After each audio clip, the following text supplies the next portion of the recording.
Isso é absolutamente indiscutível. Você não pode discutir isso.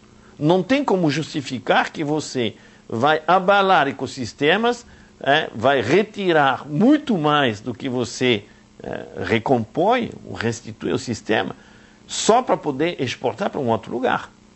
Em uma década, de 92 a 2002, mais de 3 milhões de empregos foram fechados nessa área. Quem gera postos de trabalho é a agricultura familiar, não esse modelo do agronegócio.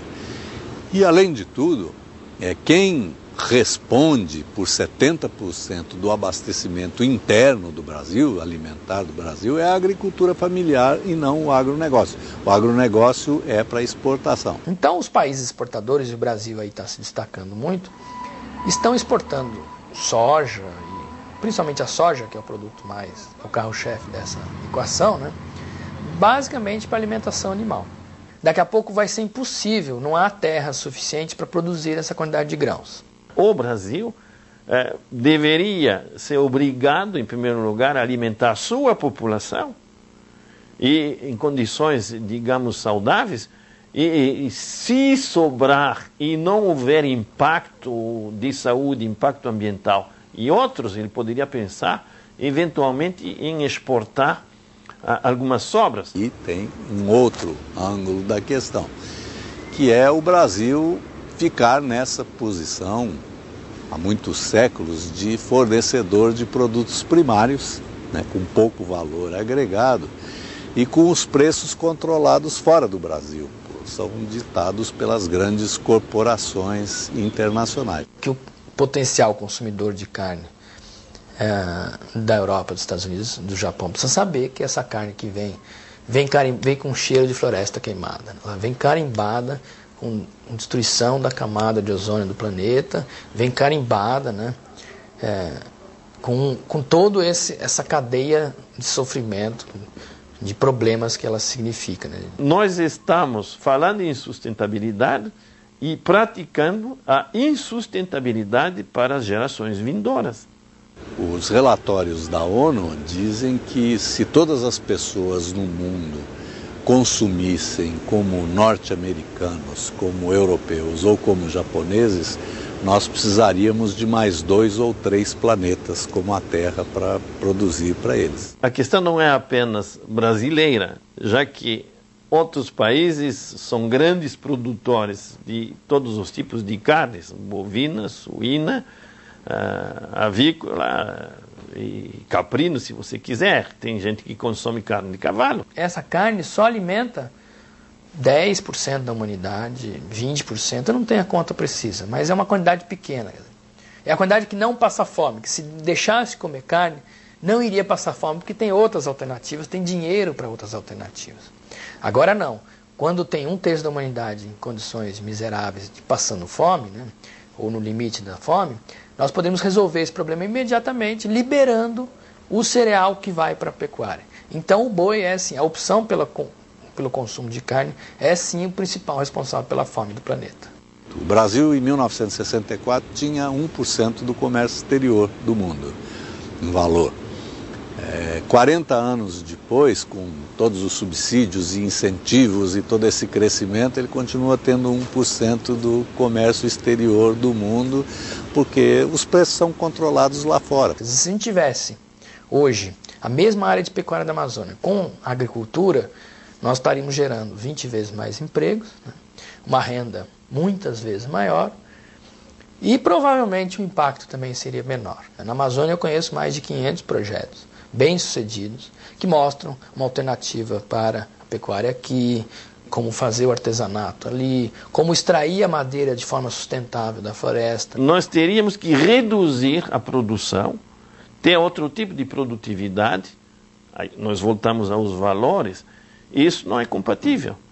O nosso sistema econômico capitalista quer acumulação e quer mais acumulação e mais lucro e cada vez mais lucro. Faz isso às custas de tudo. Nós aqui, não eu, não como mais carne, decidi que isso não faz sentido ambientalmente para o meu corpo. Nós é que, enquanto cidadãos aqui do Sudeste, principalmente, consumimos a carne da Amazônia. Então a Amazônia está sendo comida, né, dia a dia, né, e as pessoas não percebem esse ato, né. E a gente fica olhando aí foto de satélite, foto de queimada, é como ficar olhando a febre, não olhando a doença. A doença é a pecuária e o doente é quem come o boi. Então, por muitos ângulos, essa questão das carnes está sofrendo sérios questionamentos, né? Sem falar nas campanhas em defesa do direito à vida dos animais, que mostram a sensibilidade, a inteligência, a linguagem, a capacidade social, uma porção de qualidades das espécies animais, que são todas elas muito mais antigas e muito mais experientes do que a espécie humana. O modo como os animais de consumo são tratados gera protestos no mundo inteiro. Se já não há dúvidas que os animais são tão sensíveis quanto nós, e se sabemos o quanto eles são pacíficos e inocentes, por que tanta dor e tanta injustiça? Essa coisa que a gente tem até no nosso imaginário, dos animais soltos, brincando, não sei o que, lá um belo dia ele vai para a panela, aí tudo bem, tarará. Isso mudou. Isso não é mais assim. Mas a indústria continua usando esse tipo de imagem e associando as suas propagandas, mostrando que aquele é um produto, que legal, o franguinho tão bonitinho, tá, mas agora chegou na hora de comer, não tem problema nenhum, vai pra panela, né? Então ela se apropria muito bem disso, que faz ainda parte do nosso imaginário, mas que já não tem uma contraparte com a realidade, porque agora é diferente.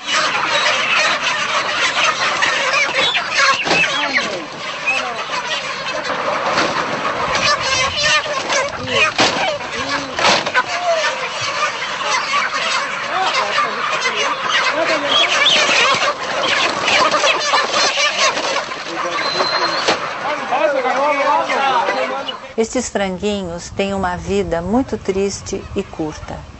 Todos nascem numa chocadeira artificial, aos milhares de cada vez.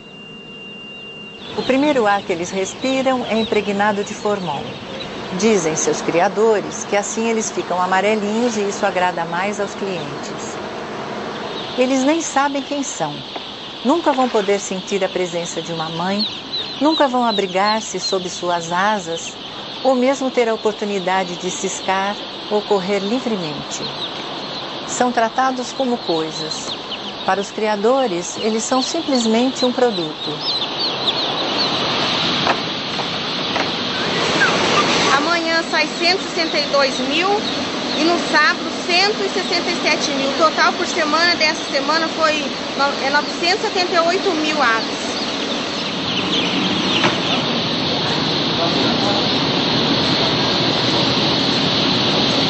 Isso aqui tem que fazer a seleção, aí depois vacinar. Agora isso aqui não tem aproveito mais, vai tudo só ser triturado.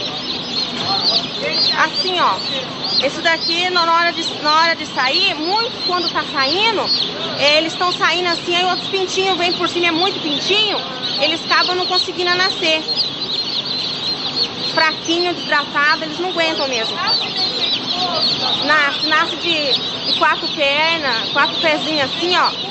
Aqui não tem, ó, 2 assim, mais 2 do lado, sem bico, cego, não tem olho, nada. Tem bastante defeituoso aqui. Na base de 1.800 são jogados, todo dia. Terminou o nascimento, vacinas de segunda e é jogado para caçamba.